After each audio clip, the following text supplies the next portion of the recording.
ওং স্থাপকাশ্চ ধর্মস্য সর্বধর্মস্বরূপিণে অবতার বরিষ্ঠায় রামকৃষ্ণায় তে নমঃ। অখণ্ডমণ্ডলকারং ব্যক্তং যেন চরাচরং তৎপদং দর্শিতং যেন তস্मै শ্রীগুরবে নমঃ। ঠাকুর, মা ও স্বামীজির চরণে শতকোটি প্রণাম। আজ 18 অক্টোবর 1884 খ্রিস্টাব্দ, শনিবার। আজ কালী পূজা। রাত 10টা কি 11টার সময় কালী পূজা আরম্ভ হইবে। কয়েকজন ভক্ত এই গভীর অমাবস্যা নিশীতে ঠাকুর শ্রী রামকৃষ্ণকে দর্শন করিবেন, তাই তরা করিয়া আসিতেছেন। মাস্টার রাত্রি তখন আন্দাজ 8টার সময় একাকী দক্ষিণেশ্বরে আসিয়া পৌঁছিলেন। তিনি বাগানে আসিয়া দেখিলেন কালী মন্দিরে মহোৎসব আরম্ভ হইয়াছে, আর উদ্যান মধ্যে মাঝে মাঝে দ্বীপ আর দেব মন্দির আলোকে সুশোভিত হইয়াছে। মাঝে মাঝে রোশন চৌকি বাজিতেছে, আর কর্মচারীরা দ্রুত পদে মন্দিরের স্থান এ স্থান হইতে ও স্থানে যাতায়াত করিতেছেন। আজ যে রানী রাসমণির কালীবাড়িতে ঘটা হইবে, দক্ষিণেশ্বরের গ্রামবাসীরা শুনিয়াছেন, আবার শেষ রাত্রে নাকি যাত্রা হইবে। তাই গ্রাম হইতে আবাল বৃদ্ধা বনিতা বহু সংখ্যক লোক ঠাকুর দর্শন করিতে সর্বদা আসিতেছেন। বৈকালে চণ্ডীর গান হইতেছিল, রাজনারায়ণের চণ্ডীর গান। ঠাকুর ভক্ত সঙ্গে প্রেমানন্দে গান শুনিয়াছেন। আজ আবার জগতের মার পূজা হইবে। ঠাকুর সেই জন্য আনন্দে বিভোর হইয়া আছেন। রাত্রি 8টার সময় পৌঁছিয়া মাস্টার দেখিতেছেন ঠাকুর তার ছোট্ট খাটটিতে বসিয়া আছেন। তাহার সম্মুখে করিয়া মেজের উপর কয়েকটি ভক্ত বসিয়া আছে। বাবুরাম, ছোট গোপাল, হরিপদ, কিশোরী আর নিরঞ্জনের একটি আত্মীয় আজকে আসিয়াছেন। আর এড়েদার একটি ছেলে, সেও এসেছে। রামলাল ও হাজরা মাঝে মাঝে ঠাকুরের কাছে আসিতেছেন ও যাইতেছেন। নিরঞ্জনের আত্মীয় ছোকরাটি ঠাকুরের সম্মুখে ধ্যান করিতেছেন। ঠাকুরই বলিয়াছেন তাহাকে ধ্যান করিতে। মাস্টার প্রণাম করিয়া সেখানে উপবিষ্ট হইলেন। তার কিছুক্ষণ পরে নিরঞ্জনের আত্মীয় প্রণাম করিয়া বিদায় গ্রহণ করিলেন, আর এড়েদার এই দ্বিতীয় ছেলেটিও প্রণাম করিয়া দাঁড়াইলেন। তাহারা একসঙ্গে যাবেন। ঠাকুর তখন নিরঞ্জনের আত্মীয়কে বলিলেন, তুমি আবার কবে আসবে? সেই ভক্তটি বলিল, আজ্ঞা সোমবার বোধ হয়। ঠাকুর তখন আগ্রহের সহিত তাহাকে বলিলেন, লণ্ঠন চাই, সঙ্গে নিয়ে যাবে? ভক্ত বললেন, আজ্ঞা না, এই বাগানের পাশেই তো, আর দরকার নাই। ঠাকুর এবার এড়েদার ছোকরাটিকে বলিলেন, তুইও চললি নাকি? ছোকরা বলিল, আজ্ঞা সর্দি হয়েছে। ঠাকুর তাকে বললেন, আচ্ছা, বরং মাথায় কাপড় দিয়ে যেও। ছেলে দুটি আবার ঠাকুরকে প্রণাম করিয়া চলিয়া গেলেন। এদিকে গভীর অমাবস্যা নিশি, আবার জগতের মার পূজা। শ্রী রামকৃষ্ণ ছোট খাটটিতে বালিশে হেলান দিয়া আছেন, কিন্তু তিনি অন্তর্মুখ। মাঝে মাঝে ভক্তদের সঙ্গে দু একটি কথা কহিতেছেন। হঠাৎ মাস্টার ও ভক্তদের প্রতি তাকাইয়া বলিতেছেন, আহা, ছেলেটির কি ধ্যান! তারপর হরিপদকে বলিলেন, কেমন রে, কি ধ্যান? হরিপদ বলিল, আজ্ঞে হ্যাঁ, ঠিক কাষ্টের মতো। ঠাকুর তখন কিশোরীকে বলিলেন, ও ছেলেটিকে জানো? নিরঞ্জনের কিরকম ভাই হয়। আবার সকলে নিস্তব্ধ। হরিপদ তখন ঠাকুরের পদসেবা করিতেছেন। ঠাকুর বৈকালে চণ্ডীর গান শুনিয়াছেন, তাই গানের ফুট উঠিতেছে।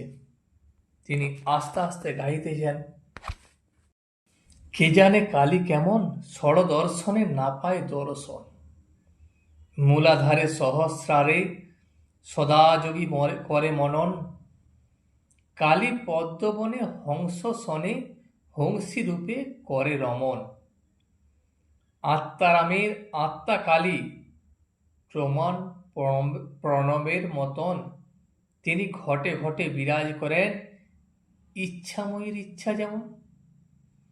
মায়ের উদরে ব্রহ্মাণ্ড ভাণ্ড প্রকাণ্ড, তা জানো কেমন?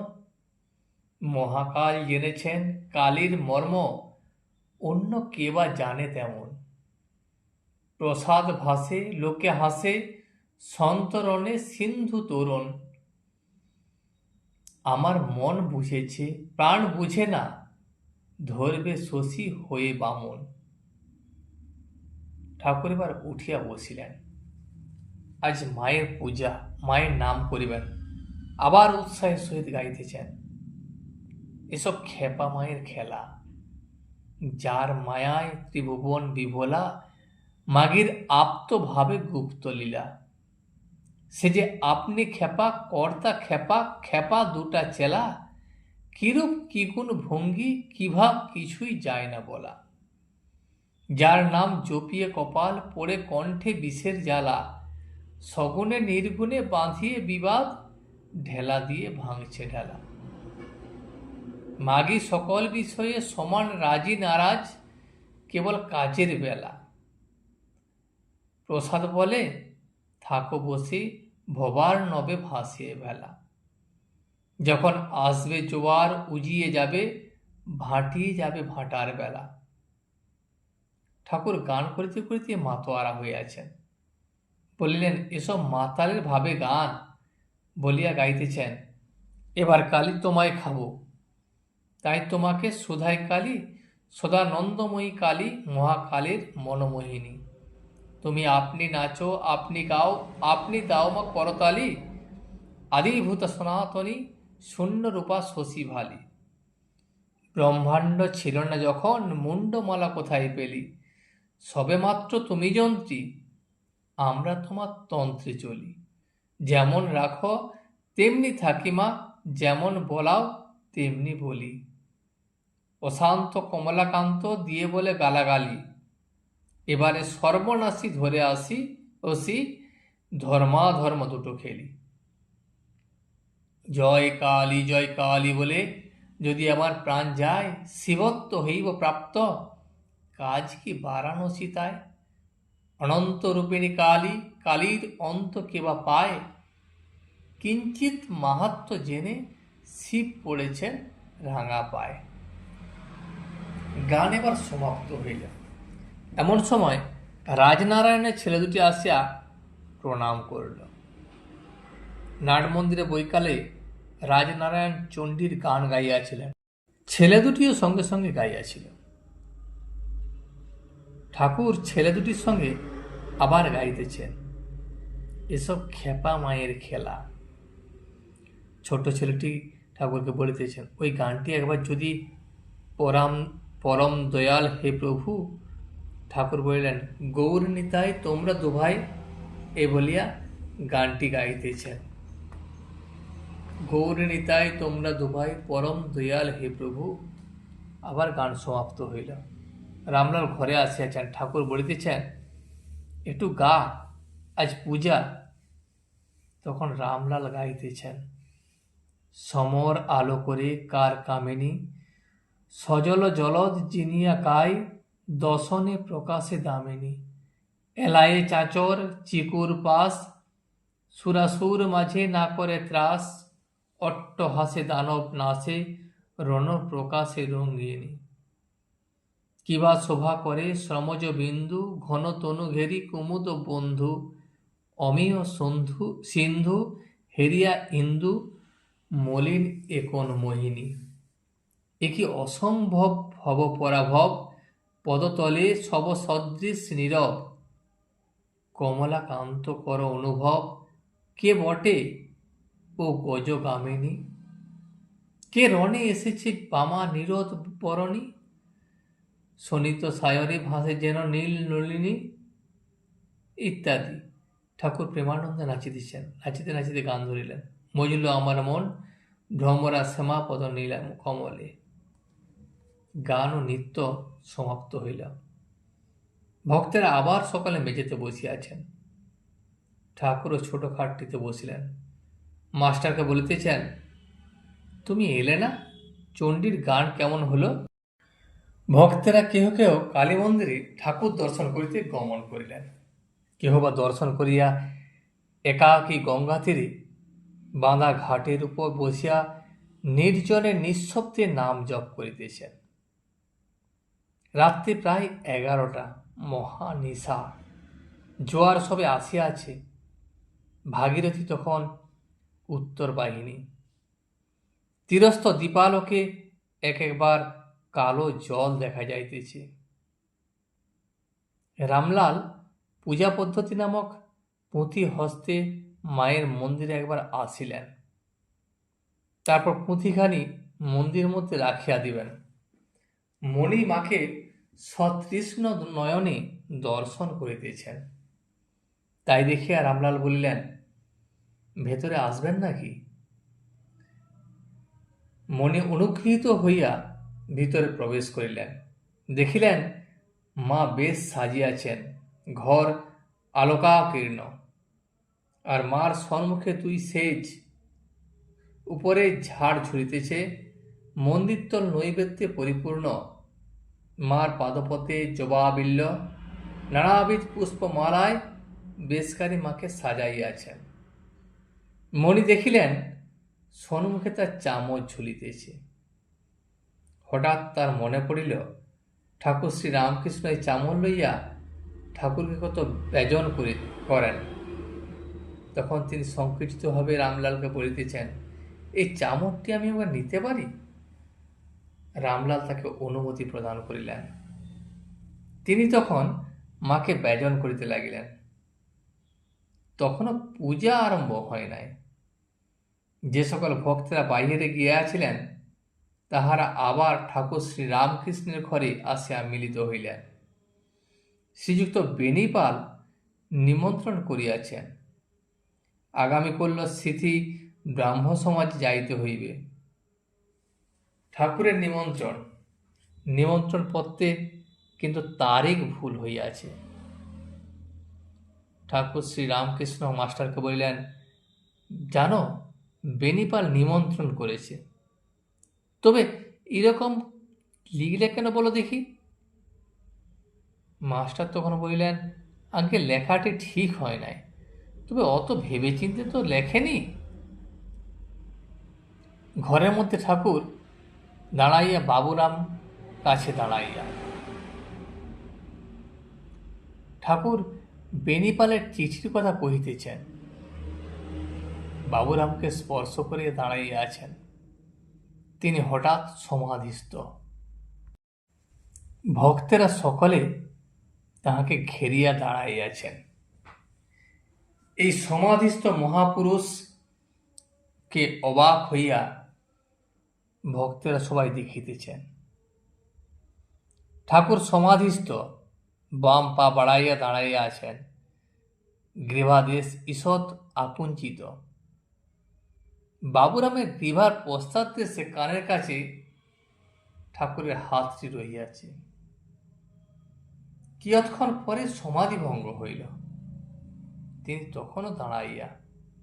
এবার গালে হাত দিয়া যেন কত চিন্তিত হইয়া দাঁড়াইলেন।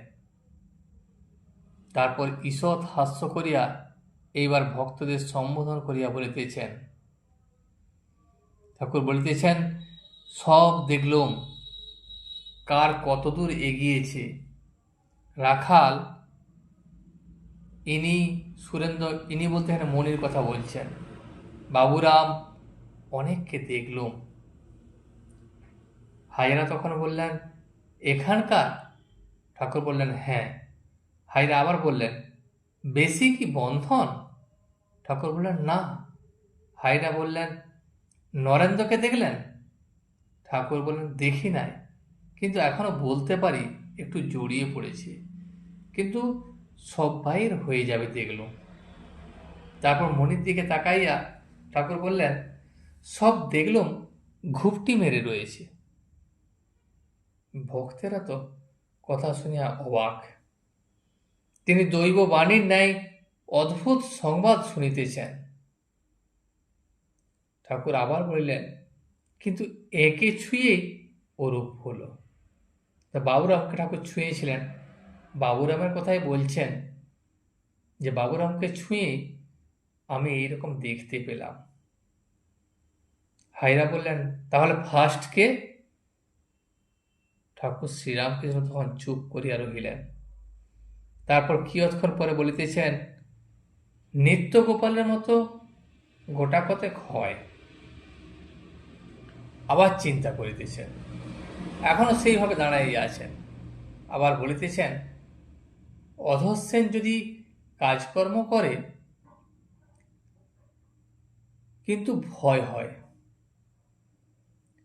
সাহেব আবার বকবে যদি বলে, এ কে হ্যায়? ঠাকুর আবার নিজ আশ্রমে গিয়া বসিলেন। ভক্তেরা মেঝেতে বসিলেন। বাবুরাম ও কিশোরী তখন তাড়াতাড়ি ঠাকুরের পাশে ছোট খাটটিতে গিয়া ঠাকুরের পাদমনে বসিয়া একে একে পদসেবা করিতেছেন। ঠাকুর কিশোরীর দিকে তাকাইয়া বলিলেন, আজ যে খুব সেবা? রামলাল আসিয়া ভূমিষ্ঠ হইয়া প্রণাম করিলেন ও অতিশয় ভক্তিভাবে পদধূলি গ্রহণ করিলেন। মায়ের পূজা করিতে যাইতেছেন। রামলাল ঠাকুরকে বলিলেন, তবে আমি আসি। ঠাকুর তখন বলিলেন, ওম কালী, ওম কালী। সাবধানে পূজা করো, আবার মেড়া বলি দিতে হবে তো। মহানিশি, পূজা আরম্ভ হইয়াছে। ঠাকুর শ্রীরামকৃষ্ণ পূজা দেখিতে আসিয়াছেন। মার কাছে গিয়া দর্শন করিতেছেন। এইবার বলি হইবে। লোক কাতার দিয়া দাঁড়াইয়া আছে। বদ্ধ পশুর উৎসর্গ হইল। পশুকে বলিদানের জন্য লইয়া যাইবার উদ্যোগ হইতেছে। ঠাকুর শ্রীরামকৃষ্ণ মন্দির ত্যাগ করিয়া নিজের ঘরে ফিরিয়া আসিলেন। ঠাকুরের সে অবস্থা নয়, পশুবধ দেখিতে ঠাকুর পারিবেন না। রাত তখন 2টা পর্যন্ত কোনো কোনো ভক্ত মা কালীর মন্দিরে বসিয়াছিলেন। হরিপদ কালীঘরে আসিয়া বলিলেন, চলুন, তিনি ডাকছেন, খাবার সব প্রস্তুত। ভক্তেরা ঠাকুরের প্রসাদ পাইলেন ও যে যেখানে পাইলেন একটু শুইয়া পড়িলেন। ভোর হইল, মার মঙ্গল আরতি হইয়া গিয়াছে। মার সম্মুখে নাট মন্দিরে যাত্রা হইতেছে। মা আজ যাত্রা শুনিতেছেন। ঠাকুর শ্রী রামকৃষ্ণ কালীবাড়ির বৃহৎ পাকা উঠান দিয়া যাত্রা শুনিতে আসিতেছেন। তাহার সঙ্গে সঙ্গে মণিও আসিতেছেন, ঠাকুরের কাছে বিদায় লইবেন। ঠাকুর তাকে বলিলেন, তুমি এখন যাবে কেন? মণি বলিল, আজ আপনি সিঁথিতে বৈকালে যাবেন, সেই জন্য সেখানে আমারও যাবার ইচ্ছা আছে, তাই বাড়ি থেকে একবার ঘুরে আসি। এই কথা কইতে কইতে মা কালীর মন্দিরের কাছে আসিয়া উপস্থিত। অদূরে নাট মন্দির, যাত্রা হইতেছে। মণি সোপান মূলে ভূমিষ্ঠ হইয়া ঠাকুরের চরণ বন্দনা করিতেছেন। ঠাকুর তখন বলিলেন, আচ্ছা এসো, আর দুখানা আট পরে নাইবার কাপড় আমার জন্য এনো। আজ এই পর্যন্তই। ভিডিওটি শেষ পর্যন্ত দেখার জন্য আপনাকে অসংখ্য ধন্যবাদ। ভিডিওটি যদি আপনার ভালো লেগে থাকে তাহলে একটা লাইক, কমেন্ট এবং বন্ধুর সাথে শেয়ার করে দেবেন। সাবস্ক্রাইব করে পাশে থাকা বেল আইকনটি বাজিয়ে দেবেন, যাতে আপনাদের নতুন ভিডিওগুলি সর্বপ্রথম আপনার কাছে পৌঁছে যায়। জয় শ্রী রামকৃষ্ণ, জয় শ্রী রামকৃষ্ণ, জয় শ্রী রামকৃষ্ণ।